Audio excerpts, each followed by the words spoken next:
కథలు పెట్టే కథలతో కేసులు పెట్టి వైసీపీ నేతల్ని అరెస్టులు చేస్తున్నారన్నారు వైసీపీ నేత సజ్జల రామకృష్ణారెడ్డి. లేని లిక్కర్ స్కామ్ ని క్రియేట్ చేసి కక్ష సాధింపు చర్యలకు దిగుతున్నారంటూ ఆగ్రహాన్ని వ్యక్తం చేశారు. ఈ కేసులో జగన్ ని జైలుకు పంపాలని కుట్రలు చేస్తున్నారన్నారు సజ్జల. కుబేర సినిమా మాదిరి స్కామ్ జరిగిందన్న టీడీపీ నేతల ఆరోపణలకి గట్టి కౌంటర్ ఇచ్చారు సజ్జల రామకృష్ణారెడ్డి. సజ్జల ఇంకా ఏమన్నారు మా అసోసియేట్ ఎడిటర్ హసీనా అందిస్తారు.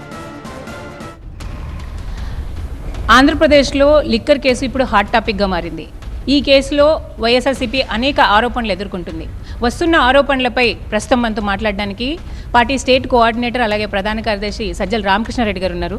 సార్, పార్టీ పెట్టిన దగ్గర నుంచి అనేక అవినీతి ఆరోపణలు ఎదుర్కొంటున్నారు. ఇప్పుడు తాజాగా ప్రతిపక్షంలో కూడా లిక్కర్ కేసు ప్రధాన కేసుగా ఇప్పుడు ఆరోపణలు ఎదుర్కొంటున్నారు. ఏమంటారు దీని గురించి? ఈ ఆరోపణలు చేసిన వ్యక్తి చంద్రబాబు నాయుడు గారు ఏదైతే ఉన్నారో, ఆయన తన పాలన ప్రజలకు ఇచ్చిన హామీలు ఇంప్లిమెంట్ చేయలేక డైవర్షన్ పాలిటిక్స్లో భాగంగా తప్పుడు కేసులు క్రియేట్ చేస్తున్నారు, తప్పుడు ఆరోపణలు చేస్తున్నారు. ఒక నెరేటివ్ బిల్డ్ చేసి ప్రజల్లోకి ఇది టాపిక్ లాగా తీసుకెళ్లే ప్రయత్నం చేస్తున్నారు. దాంట్లో వచ్చినవే తప్ప ఇందులో ఏది ఫ్యాక్ట్ లేదు. పార్టీకి సంబంధించి చూసుకుంటే సెక్రటరీ దగ్గర నుంచి ఓఎస్సీల దగ్గర నుంచి ఎంపీలు మాజీ మంత్రులు అందరి మీద కేసులు పెడుతున్నారు. సో ఎలా చూడాలి దీన్ని? ఏం చేయాలి? ఇప్పుడు అధికారం ఇంతగా దుర్వినియోగం అంటే వచ్చిన పవర్స్ అన్నింటినీ చట్టం అనేది న్యాయం చేయడానికి ఉండాలి, కనీసం అన్యాయం చేయకుండా ఉండాలి. అన్యాయం చేయడానికే అన్నట్టు చట్టాన్ని పూర్తిగా దుర్వినియోగం చేసి వ్యవస్థలన్నీ కంప్లీట్గా బెండ్ చేసి సబ్వర్ట్ చేసి తన పర్సనల్ అజెండా దీన్ని చేయడానికి ఆయన చంద్రబాబు నాయుడు గారు వాడుకుంటున్నారు. అందులో భాగంగానే ఇవి జరుగుతున్నాయి. ఇదే కాదు, మీరు కింద సోషల్ మీడియా కేసులన్నా ఇంకోటన్నా గమనిస్తే ఏ కేసు అయినా సరే ఎఫ్ఐఆర్ మన ఒకటి కన్ఫెషన్ స్టేట్మెంట్ తీసుకున్నారు, అరెస్టులు చేస్తున్నారు. దీని పరాకాష్ట ఏదంటే మొత్తం ఎంటైర్ పార్టీని ఆయన అత్యాశ, ఆయన ఎవరు చంద్రబాబు నాయుడు గారు ఆత్రం ఉన్నట్టుంది. మా వైఎస్ఆర్ కాంగ్రెస్ పార్టీని ఏ రకంగా అయినా ఇచ్చేయాలని ఆ ఉద్దేశంతో తన అధికారాన్ని దుర్వినియోగం చేసుకుని ఈ లిక్కర్ పేరుతో పెద్దది క్రియేట్ లేని ఇష్యూ దాన్ని ఒక స్కామ్ అని క్రియేట్ చేసి అందరినీ అరెస్ట్ చేస్తున్నారు. అరెస్ట్ అవుతున్నారు కాబట్టి కేసు ఉందన్నట్టు జనంలోకి ఇంప్రెషన్ తీసుకెళ్తున్నారు. యాక్చువల్లీ ఏదైనా కేసు ఇష్యూ ఉందంటే 14-19 మధ్య జరిగిన దాంట్లో ఉంది. మేము మొత్తుకొని చెప్తున్నది ఏంటంటే దాని మీద సిట్టు కేసు ఉంది, అది కూడా కోర్టులో ఉంది.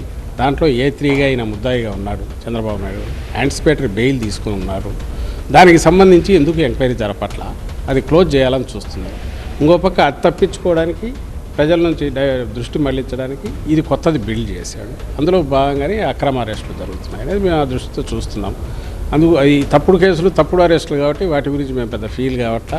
ఈ స్కామ్లో 3,000 కోట్లు ఎలక్షన్లో వాడారని చెప్పి ఆరోపణ ప్రధానంగా ఎక్కడ ఈ ఆరోపణల మీద మీరు? నేను అనేది ఏదైనా ఒక ఆరోపణ చేసేసరికి ఎండ్ తీసుకొచ్చేసి కిందికి రారు. నీ చేతిలో అధికారం ఉంది, బెవరేజెస్ కార్పొరేషన్ అక్కడే ఉంది, రికార్డ్స్ అక్కడే ఉంటాయి. వాటికి సంబంధించినవన్నీ ఇన్స్పెక్ట్ చేసుకుంటూ కల్మినేషన్ పోవాలి. వాళ్ళు చెప్తున్నది ఈరోజు ప్రధానంగా మీరు అడగకపోయినా నేను చెప్తున్నది దీనికి సంబంధించింది. ఇదేది ఎక్కడ మొదలు పెడుతున్నారంటే పాలసీ రిటైల్ షాప్స్ ప్రభుత్వం మార్చడంలోనే స్కామ్ ఉందంటున్నారు. అది ఏం క్యాజువల్గా మార్చండి కాదు. మాకు మేనిఫెస్టోలో మేము లిక్కర్ కన్జంప్షన్ డిస్కరేజ్ చేయాలా, దానికి సంబంధించినంత వరకు లిక్కర్ మద్య నియంత్రణకు అన్ని రకాల చర్యలు తీసుకోవాలన్న మన స్టేటెడ్ పాలసీ మేనిఫెస్టోలో ఏది చెప్పామో దాని ప్రకారమే మేము వచ్చిన తర్వాత ఏ చర్యలు తీసుకుంటే ఇది ఉంటుందని జగన్మోహన్ రెడ్డి గారు ఆలోచించి గవర్నమెంట్కు తీసుకొచ్చారు. ప్రైవేట్లో అయితే ఎంతైనా సరే చంద్రబాబు నాయుడు గారు అంతకుముందు పెట్టిన దానివల్ల బెల్ట్ షాపులు, పర్మిట్ రూములు వేల కొద్దీ ఉన్నవి, మద్యం ఏరులు అయిపారేది. దాన్ని కంట్రోల్ చేయాలంటే గవర్నమెంట్ షాప్లో అయితే టైమింగ్స్ ఉంటాయి, లిక్కర్ మనం ఎంత స్టాక్ ఉండాలనేది ఉంటుంది, ఎవ్రీథింగ్ విల్ బీ కంట్రోల్డ్ అని తీసుకొచ్చారు. నిజంగా స్కామ్ చేయాలనుకుంటే చంద్రబాబు పెట్టే సిస్టంలో అది ఈజీ. డిజిటల్ వాళ్ళకు కొంచెం ఎక్కువ వాల్యూమ్స్ ఆర్డర్లు ప్లేస్ చేయడం, మద్యం ఎక్కువ ఏరులు అయిపారేట్టు చూడము, బెల్ట్ షాప్లు అలౌ చేయడము చేస్తే పోతుంటుంది. వాళ్ళ దగ్గర నుంచి కిక్ బ్యాక్స్ వస్తాయి, ఆయనకు వచ్చిన చంద్రబాబు నాయుడు గారికి వచ్చినట్టు. అట్లా ఆ ఉద్దేశం లేదు కాబట్టి మోర్ మద్య నియంత్రణ చేయాలనుకున్నాం కాబట్టి ఈ సిస్టమ్కి పోయినాం. అది నచ్చక దానివల్ల పేమెంట్స్ డిలే అయ్యి దానివల్ల బ్రాండ్స్ ఎవరన్నా రాలేదు, వాళ్ళంతటా వాళ్ళు రాలేదు తప్ప గవర్నమెంట్ యాజ్ సచ్ ఇదిగో మేము సప్లై చేస్తామంటే వద్దు మాకు ఇంతే కావాలని ఆపింది లేదు. అది కూడా మీకు రికార్డెడ్ కావాలంటే కాంపిటీషన్ కమిషన్లో వాళ్ళు వేసిన కేసులో కూడా వాళ్ళు పెట్టిన రికార్డే, ఎవరైతే ఆ బ్రాండ్స్ వలన వాళ్ళు పెట్టిన దాంట్లోనే ఉంది అది. సో మరి ఎక్కడుంది అవకాశం దీన్ని ఇచ్చేయడానికి? ఎప్పుడైతే ఆ వ్యాక్యూమ్ స్పేస్ ఉందో అప్పుడు కొత్త బ్రాండ్స్ వచ్చేసాయి. వాళ్ళు మార్కెట్లో అంతకుముందు దే గాట్ యూజ్ టు డిపోకు రాగానే డబ్బులు వాళ్ళకి వచ్చేవి ఆ బ్రాండ్స్ వల్ల. ఇప్పుడు రిటైల్ మార్కెట్ ఇప్పుడైతే గవర్నమెంట్ లేదో, గవర్నమెంట్ కాంట్ పే తన ప్యాకెట్స్లోంచి పే చేయదు. ఎండ్ సేల్ జరిగిన తర్వాత వచ్చింది పాస్ ఆన్ చేస్తుంది, ఫెసిలిటేటర్ రోల్ ప్లే చేస్తూ. దానివల్ల వాళ్ళకు డిలే అవుతుంది, విచ్ దే కుడ్ నాట్, అది వాళ్ళకి డైజెస్ట్ చేసుకోలేకపోయారు. అందువల్ల వాళ్ళు పక్కకు పోయినారు నేను అనుకుంటున్నాను. అంటే బిజినెస్ డైనమిక్స్ మారినాయి. సో ఇక్కడ సేల్ అయితేనే ప్రోడక్ట్ది వాళ్ళకు అమౌంట్ వెళ్తుంది, అది 45 days తర్వాత. సో వాటి వల్ల డిస్కరేజ్ అయినట్టున్నారు. మీరు రికార్డు చూస్తే ఎక్కడా వాళ్ళని డిస్కరేజ్ చేసింది లేదు.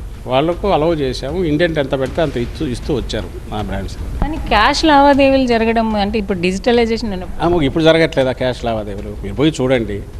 నేను క్యాష్కు సంబంధించి ఇంకో ట్రాన్సాక్షన్ అయినా ఆ రికార్డ్స్ అన్నీ బెవరేజ్ కార్పొరేషన్ దగ్గర ఉంటాయి. ఇప్పుడు వాళ్ళు దే కెన్ సీ యాజ్, అదే నేను అంటున్నా, అక్కడ మొదలు పెట్టమనండి. ఇప్పుడు దే హ్యావ్ డౌట్ ఉంటే మొత్తం సేల్స్ ఎన్ని జరిగాయి, దానికి అంతా సంబంధించిన అమౌంట్ డెబిట్ అయిందా, వచ్చిందా, మీకు 25,000 కోట్లకు రీచ్ అయింది అంటే గవర్నమెంట్ రెవెన్యూ అమ్ముడుపోయి ఆ మేరకు ఎన్ని అమ్ముడుపోయిన స్టాక్ అక్కడే తెలుస్తుందిగా, ఎంత అమ్ముడుపోయి ఉంటుంది. ఆ అమ్ముడుపోయిన దానికి డిస్టిలరీ పేమెంట్లో రీకన్సిలియేట్ చేయడం చాలా ఈజీ పని కదా. నువ్వు అది చేయకుండా అసలు ఒక దశలో ఏమో 3 లక్షల రికార్డు ఏవో మాయం చేసినారని ఒకసారి అంటారు, ఇంకో పక్క ఏమో దుబాయ్లో పెట్టుబడులు అంటారు, 90,000 కోట్లు అన్నారు, 50,000 కోట్లు, 30,000 కోట్లు, రకరకాలు అంటున్నారు. ఇదే 3,500 కోట్లను వాళ్ళు చెప్పిన పద్ధతుల్లో చూస్తే, ఇందులో ఎలక్షన్లలో పెట్టిందో దుబాయ్లో పెట్టుబడులను చూస్తే ఏ 50,000 కోట్లు కావాలా టోటల్ అమౌంట్ చూస్తే, అదే 3,500 కోట్లను అన్నిటికీ అప్లై చేస్తున్నారు. ఎక్కడెక్కడ పెట్టుబడులు అంటారు, అకౌంట్ డొల్ల అకౌంట్ అంటారు, రకరకాల. ఎందువల్ల ఇంత తిప్పలు పడుతున్నారంటే లేదు, అక్కడ బేస్ లేదు. బేస్ లేకుండా ఒక స్టోరీ బిల్డ్ చేశారు. ఈ స్టోరీ బిల్డ్ చేసి దీని చుట్టూ వచ్చేసి తీసుకెళ్ళి అరెస్ట్ చేసి లోపల పెడుతున్నారు. సహజంగానే ఈ క్వశ్చన్ వస్తుంది, ఎందుకు అరెస్ట్ చేశారు, నిజంగా ఏమి లేకపోతే కోర్టు ఎట్లా అలౌ చేస్తుంది? కోర్టు ఈ స్టేజ్లో ఎంటర్ కాలేదు. Investigation agency with all due seriousness వెళ్ళి ఇన్వెస్టిగేషన్లో ఉంది, ఇంత స్కామ్ జరిగింది అని వాళ్ళంటే సహజంగానే ఇట్ విల్ అలౌ, అరెస్ట్ని అలౌ చేస్తుంది. ఆ వెసులుబాటును యూజ్ చేసుకొని హెరాస్ చేస్తున్నారు. అందులో ఆయన ఆనందం పొందొచ్చు. అంటే దీని వెనకాల బిగ్ బాస్ డైరెక్ట్గా జగన్ అంటున్నారు. ఓవరాల్గా చూస్తే సెప్టెంబర్లో అరెస్ట్ కూడా జరిగే అవకాశాలు ఉన్నాయి. లేని కేసు గురించి, కేసు లేని దాంట్లో లేని స్కామ్ గురించి ఒక కేసు బిల్డ్ చేయాలన్నప్పుడు ఆయన సహజంగానే చంద్రబాబు నాయుడు కోరిక జగన్మోహన్ రెడ్డి గారిని రీచ్ కావాలనే ఉంటుంది. అంతకుమించి వేరే ఏముంటుంది? వైఎస్ఆర్సీపీని డైరెక్ట్ ఎదుర్కోలేరు కాబట్టి, ప్రజలకు సంబంధించి తనకు ఇవ్వాల్సిన ఆన్సర్స్ చాలా ఉన్నాయి కాబట్టి, క్వశ్చన్ చేసే పార్టీ ఓన్లీ వైఎస్ఆర్సీపీ జగన్మోహన్ రెడ్డి గారే కాబట్టి, వాళ్ళ నోరు ఎట్లా నొక్కాలో గొంతు ఎట్లా నొక్కాలి అనేది కోరిక ఉంటుంది కాబట్టి సహజంగా టార్గెట్ ఆయనది ఉంటుంది. అండ్ ఆయన అధికార దుర్వినియోగం చేస్తున్నది he may try to reach also. అది కోర్టులో డిసైడ్ చేసుకోవాలి, కోర్టులో ఫైట్ చేయగలము. బట్ నా పాయింట్ ఒకటే ఏంటంటే, కేసు అంటూ ఉంటే చంద్రబాబు నాయుడు మీద ఉంది. ఆయనకు ఏదైనా నిజంగా చిత్తశుద్ధి ఉంటే తన కేసును కూడా ఆల్రెడీ A3గా ఉన్నాడు, దాన్ని కూడా పెట్టి ఎంక్వైరీ చేయొచ్చు. అది కూడా ఎవరు కేసు వేసినట్టున్నారు, రెండు కలిపి చేయాలని. దాంట్లో తన నిర్దోషిత్వాన్ని రుజువు చేసుకోవచ్చు. లిక్కర్ తాగి 30,000 మంది చనిపోయారు అనేది కూడా ఆరోపణ, దాని మీద ఏమంటారు? అది కూడా వాళ్ళే అధికారంలో ఉన్నారు, ఎంక్వైరీ చేయొచ్చు కదా. నాకు తెలియక అడుగుతాను, వీళ్ళు అంటున్న పద్ధతిలో ఒకవేళ ఉంటే అట్లా ఏదైనా ఇప్పుడు ఎనీ లిక్కర్ ఎక్కడ ఏ గవర్నమెంట్లో అయినా ఏ స్టేట్లో అయినా 70-80% తక్కువ రకం ఇదే ఉంటుంది రేట్. బట్ దానికి మినిమం స్టాండర్డ్స్ ఫాలో కాకుండా ఆ లిక్కర్ వస్తుందంటే అవన్నీ distillery with due permissions formality, ఇదేం బట్టీలు పెట్టి కాల్చే ఇది కాదు. ఒకవేళ అట్లా జరిగే అవకాశం ఉంటే ఇప్పుడు జరుగుతుందిగా, ఎప్పుడైనా జరుగుతుంది. నువ్వు ఫలానా హసీనా అని ఆమె ఏదో తప్పులు చేస్తుందని ముందు రాసి, ఈమె తప్పులు చేస్తుంది కాబట్టి ఇవన్నీ ఉన్నాయని రాసుకునేదానికి ఏం చేయలేము. కథ ఏదన్నా రాసేసి ఈ కథ రాసాం కాబట్టి దీన్ని బట్టి కంక్లూజన్ ఇదని వాళ్ళకు వాళ్ళు వచ్చేసి మీద వేసేసి తుడుచుకోండి అనేవి ఇప్పుడు జరుగుతుంది. నిజంగా కన్నా లిక్కర్ కన్నా అంత నాసిరకం తయారు చేసేది ఇప్పుడు మరి జరగడానికి అవకాశం ఉండాలిగా. దానికి ఏమైనా లిక్కర్ కేసు అనేది పార్టీకి చాలా నష్టం కలిగించిందంటారా? లిక్కర్ కేసు లేదు నాకు తెలుసు, ఎందుకంటే తప్పుడు ఆరోపణ అనేది అందరికి తెలుసు కాబట్టి వాళ్ళకు వాళ్ళు చదువుకొని పద్దనే బ్రహ్మాండంగా రాసామనుకోవచ్చు. ఒకటి మాత్రం చేస్తుండొచ్చు, ఏ నష్టం జరుగుతుందంటే ప్రజల ఇష్యూస్ గురించి డిబేట్ నడవాలి, పబ్లిక్ సమస్యల గురించి డిబేట్ నడవాలి, తద్వారా ప్రజల ఇష్యూస్ హైలైట్ కాకుండా పోతున్నాయి, ఆ నష్టం జరుగుతుంది. ఇంకా మా మీద బురద అంటే బురద ఉండేప్పుడు ఇబ్బందిగానే ఉంటుంది, ఎందుకంటే జనం అందరూ లోతుకు పోరు కదా, చూడగానే ఫోటోలు కనపడవు, వీళ్ళు నిందితులు అంటే ఇబ్బందిగానే ఉంటుంది. పర్సనల్ హెరాస్మెంట్ బురద వేశారు అని అంటున్నారు. రేపు పొద్దున మీ పార్టీ అధికారంలోకి వస్తే మళ్ళీ ఈ కేసులోనే మళ్ళీ మీరందరూ ముద్దాయిలు అవ్వాల్సి ఉంటుందని కూడా మీ పార్టీ నేతలు అంటున్నారు. ఈ కేసుల్లో కాదు, మీ కేసులు ఏమున్నాయో లిక్కర్ వాళ్ళ కేసు ఉంది కదా, ఇట్ హోల్డ్స్ స్టిల్ గుడ్. ఎందుకంటున్నామంటే ఆ కేసులో చంద్రబాబు నాయుడు గారి సంతకాలు ఉన్నాయి. And private parties got benefited, privilege fee రద్దు చేయడం వల్ల రెవెన్యూ లాస్ వచ్చింది గవర్నమెంట్కు, దానికి చంద్రబాబు నాయుడు మద్దతు సంతకాలు ఉన్నాయి, క్యాబినెట్ అప్రూవల్ లేదు, ఫైనాన్స్ డిపార్ట్మెంట్ కంకరెన్స్ లేదు, అంటే క్లియర్ ఎవిడెన్సెస్ ఉన్నాయి. అందువల్ల ఆ కేసు అయితే ఎక్కడికి వాళ్ళు ఎంత ఇది పెట్టినా అదైతే పోదు, అట్లాగే ఉంటుంది. దాన్ని రీఓపెన్ చేస్తాం. వీళ్ళలాగా అయితే అడ్డగోలుగా పోము అనేది ఎందుకు చెప్తున్నారంటే పాత అనుభవంతో మీరు చూసిన 1924 మధ్య నిజంగా జగన్మోహన్ రెడ్డి గారు చంద్రబాబు నాయుడుని అరెస్ట్ చేయడమే ఇదే అనుకుంటే రాగానే సంవత్సరంలోగా చేసేవాళ్ళు. అప్పటికీ ఆరోపణలు ఉన్నాయి ఆయన మీద, స్కిల్ డెవలప్మెంట్ స్కామ్ కానీ లిక్కర్ దీనికి సంబంధించినవి. అయితే ఆధారాలు పూర్తి ఆధారాలతో సహా ఉంటే తప్ప పోవద్దని చెప్పినందువల్ల కక్ష సాధింపు అనేది కాదు, ఎవిడెన్స్ ఉండాలనేందుకు 3 ఏళ్ళు పట్టింది దానికి. అంతే తప్ప ఈయనలాగా అడ్డంగా పోవట్లేదు. ఆయన అంటే జగన్మోహన్ రెడ్డి గారిని ఎదుర్కొనే సత్తా కానీ ఇది కానీ ఆయనకు లేదు కాబట్టి, వేరే రకంగా ఎదుర్కోలేరు కాబట్టి, ప్రజల సమస్య మీద తను మాట్లాడలేరు కాబట్టి, తను ఇచ్చిన ప్రామిసెస్ ఏవి ఫుల్ఫిల్ చేయలేదు కాబట్టి, ఆయన వీలైన త్వరగా క్వశ్చన్ చేసే వాళ్ళు పక్కకు తేయాలనుకున్నారు కాబట్టి ఈ కేసు హడావుడిగా బిల్డ్ చేస్తున్నారు. అది కథలాగా బాగానే ఉంటుంది కానీ ఒక కథలాగా, బట్ ఎండ్ రాసినట్టుంది, స్టార్టింగ్ లేదు, అక్కడ బేస్ లేదు. అది లేనంతకాలం అది నిలబడేది కూడా కాదు. ప్రతిపక్షంలో ఉన్నప్పటి నుంచి ఒక 2 months పార్టీ సైలెంట్గా ఉన్న, ఆ తర్వాత పుంజుకుంటుందన్న నేపథ్యంలో మళ్ళీ ఈ కేసులు అనేవన్నీ చుట్టుకుంటున్నాయి. ఎలా పార్టీ దీన్ని ముందుకు తీసుకెళ్తుంది? దీని ఇప్పుడు ఇంకా బలపడుతుంది. యాక్చువల్ స్ట్రగుల్స్లో పుట్టిన పార్టీ ఇది. అప్పటి నుంచి మీరు గమనిస్తే ఈయన ఇంకా యంగ్ ఏజ్లో ఉండి పార్టీ కూడా పూర్తి షేప్ ఇంత పక్కగా షేప్ తీసుకోక స్ట్రక్చర్ ఫామ్ కాకముందే అప్పుడు అరెస్ట్ అయితేనే నిలబడిన పార్టీ. కాబట్టి ఇప్పుడు దీన్ని ఎవరు కదిలించగలరు? ఆయన భ్రమ, చంద్రబాబు నాయుడు భ్రమ, లీడర్లను అరెస్ట్ చేస్తాను, ఆయన్ను హెరాస్ చేస్తాను, తప్పుడు కేసులతో హెరాస్ చేస్తే అంటే ఈ క్వశ్చన్ చేసే దీనికి సంబంధించి వెనకడుగు వేస్తారని ఆయన ఆశ ఉండొచ్చు. కానీ వీటికి భయపడడం అట్టుంచండి, వెనకడుగు కూడా వేయట్లేదు అనేది మీకు జరుగుతున్న కార్యక్రమాలు బట్టే చూస్తుంది. జగన్మోహన్ రెడ్డి గారు ఏ ఇష్యూ అయినా తను వెళ్ళడం,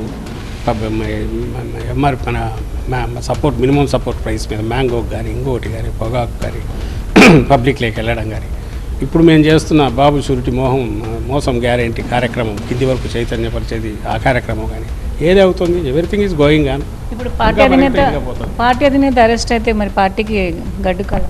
నా పాయింట్ ఏంటంటే అప్పుడే తట్టుకున్న పార్టీ, ఆయన యంగ్ ఏజ్లో ఉన్నప్పుడు ఇంకా పార్టీ పూర్తి ఇంత బలమైన వ్యవస్థీకృతం కానప్పుడే తట్టుకున్న పార్టీ ఇప్పుడు ఇంతగా స్ట్రక్చర్ వచ్చి ఇంతగా నాయకత్వం ఎక్కడికక్కడ గ్రాస్ రూట్స్ వరకు ఉన్నాక ఇప్పుడు వాటిని తట్టుకోవడంలో ఉంది. తట్టుకోగలం అనేది ఇప్పటికే రుజువు అవుతుంది కదా, మీరు గమనిస్తే మరింత స్ట్రాంగ్గా ముందుకు అడుగు వేస్తున్నాం.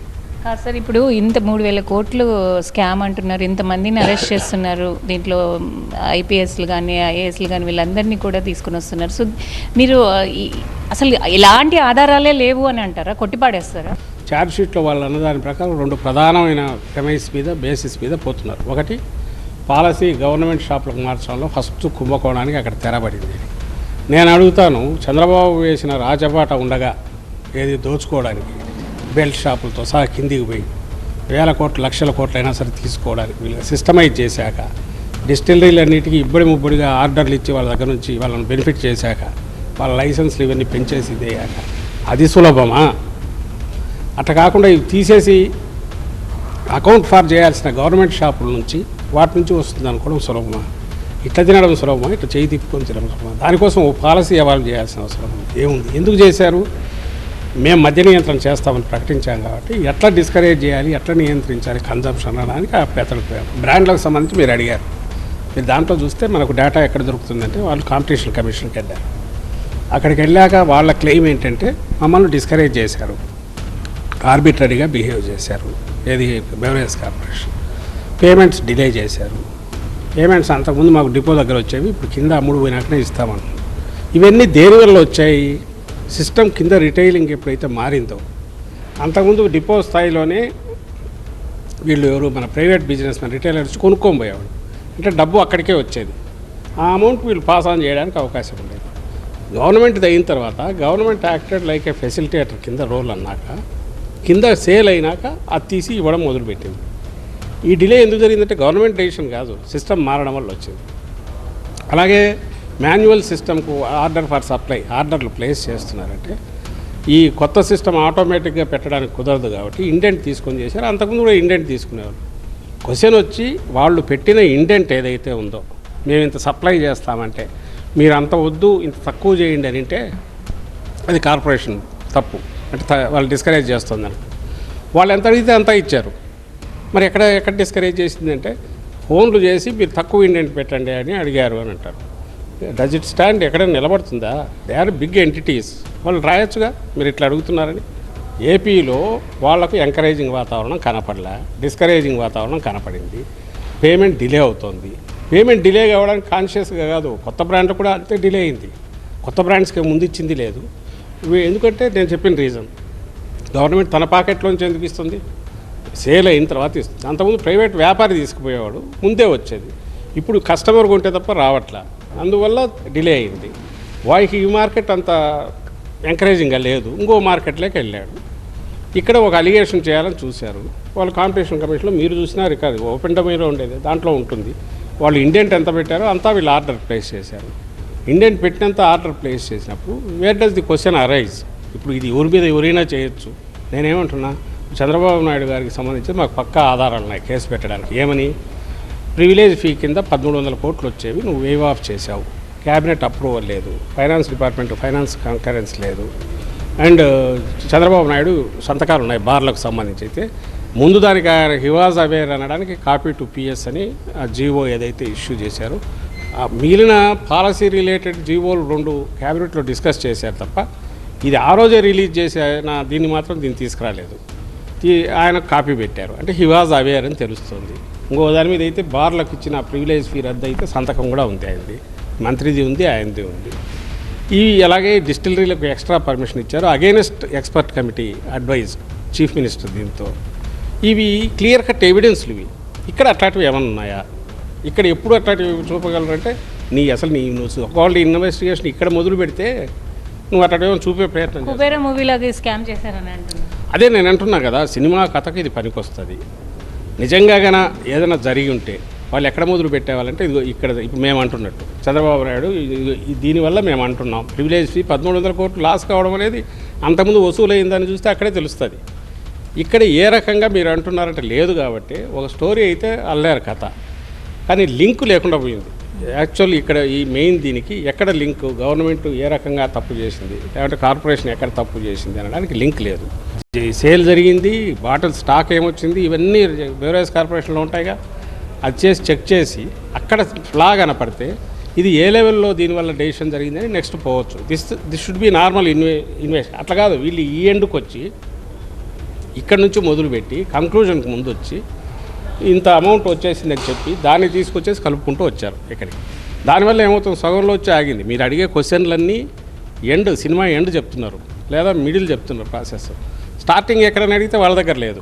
మేమేం చెప్తున్నాము, చంద్రబాబు నాయుడు మీద చేసిన అలిగేషన్స్ కానీ స్కామ్ నేమ్ ఇట్ అది కానీ స్కిల్ డెవలప్మెంట్ దీంట్లో కానీ స్టార్టింగ్ ఉంది, ఎక్కడి నుంచి మనీ పోయింది లేదా ఎవడికి బెనిఫిట్ చేశాడు.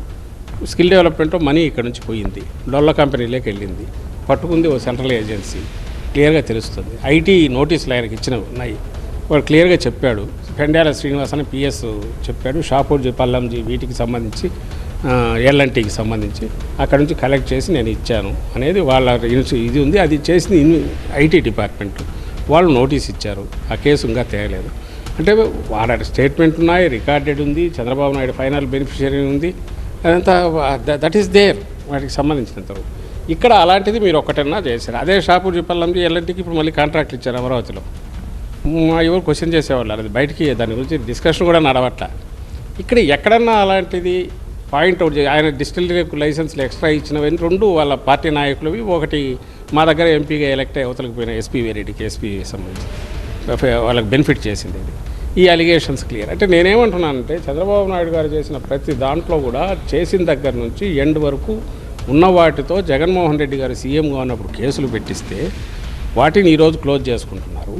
ఈయన వచ్చిన దగ్గర నుంచి లేదా ముందు నుంచి మొదలుపెట్టి వచ్చిన దగ్గర నుంచి తను కథ క్రియేట్ చేసి దాని మీద తప్పుడు కేసులు పెట్టి ఇది చేయాలని చూస్తున్నారు. ఇప్పుడు మీరు అంటున్న డెత్స్ అన్నా ఈవన్నా కూడా డిస్టిలరీ అదే డిస్టిలరీలు అదే స్టాండర్డ్స్ ఆ రోజైనా ఈ రోజైనా ముందైనా ఎప్పుడైనా సరే ఎట్లా మారుతుంది? అవి బట్టీల్లాగా తయారైనాయి, అక్రమ సారా తయారు చేసేవి, అది ఎప్పుడైనా ఉంటుంది. డిస్టిలరీ వాళ్ళకి కూడా కంప్లైంట్ ఇచ్చారు, ఏమని చెప్పారంటే ఎక్కడ లేదు కదా. ఉంటే దాని మీద పోవచ్చు. ఇప్పుడు వాళ్ళు ఎవరికైనా ఇచ్చాము, మేము ఇచ్చేసాము, ఇంత మనీ ఇచ్చాము, ఈ రకంగా మనం ఆన్ట్రీస్ చేశారు స్టేట్మెంట్ ఇస్తే దానికి సంబంధించి ఇన్వెస్టిగేట్ చేయొచ్చు. కానీ మీరు గమనిస్తే కేసులో ఎవరైనా సాక్షులు ఉంటే భయపెట్టి చేయిస్తున్నారని అంటున్నారు. అంటే క్లియర్ కనిపిస్తుంది కదా. ఇప్పుడు అక్కడ మెయిన్ ఇచ్చిన వాటిలో ఒకరు మన వాసుదేవ్ రెడ్డి, ఆయన కంప్లైంట్ ఇచ్చిన ఇదే వాసుదేవ్ రెడ్డి అంతకుముందు యాంటిసిపేటరీ బెయిల్కి వేస్తూ నన్ను హెరాస్ చేస్తున్నారు, ఈ రకంగా ఇవ్వమని ఇచ్చేస్తున్నారు అని అన్నాడు. ఆ తర్వాత ఇది అయిన తర్వాత ఆయన ఇమ్మీడియట్ రిలీవ్ చేసి పంపించారు. అంటే థ్రెటన్ చేసో లూర్ చేసో ఇంకో రకంగా చేస్తున్నారు. నాకు ఆధారాలు కనపడుతున్నాయి. ఫెయిర్గా లేదు. రెండవది, నువ్వు అట్లా అన్నా కూడా మనీ ట్రైల్ ఉండాలి, పోయిండేది ఎక్కడికి పోయిందని అదన్నా కావాలి. అది లేదు. ఈ అప్రూవల్ చేయడంలో అలాంటి దానికి స్కోప్ ఉందనే రేషనల్ అన్నా ఉండాలి, అది లేదు. ప్రూఫ్ ఉండాలి, అది లేదు. ఊరికో స్టోరీ ఉంది. మీరన్నా కుబేర లాంటి స్టోరీ ఒకటి తయారైంది. కానీ ఆ తయారైన దగ్గర దానికి దీనికి లింక్ ఉందంటే ఎక్కడ లేదు. అది లేనంతసేపు మీరు ఏం మాట్లాడినా కథ అవుతుంది. దాన్ని చూసి మేమెందుకు కోరి అవుతాం. అంటే ఇప్పుడు ఈ కేసు నుంచి మీ నేతలంతా బయట కడిగిన ముత్యంలో పడతారు. కేసే లేదు కాబట్టి అది క్లోజ్ కాక తప్పదు. ఆయన కూడా అదే నిలబడుతుంది అనుకుంటాడని చంద్రబాబు నాయుడు అనుకోవట్లా. ఆయనకు కావాల్సింది హెరాస్ చేయాలా, భయపెట్టాలా. తనను ఆధారాలతో సహా జగన్మోహన్ రెడ్డి గారు అరెస్ట్ చేసిన దానికి బదులుగా ఏదో ఇక్కడ భూతం ఉందని చూపించి దాని నుంచి ఆయన కడుపు మంట చల్లారాలా, ప్రజల దృష్టి మళ్ళాలా. లిక్కర్ కేసులో ఎలాంటి ఆధారాలు లేవని, ఈ కేసులో అందరూ కూడా నేతలంతా కూడా క్లీన్ చిట్ తీసుకుని బయటకు వస్తారని సజ్జల రామకృష్ణారెడ్డి అంటున్నారు. కెమెరా పర్సన్ అంజిత్తో కలిసి హసీనా టీవీ విజయవాడ.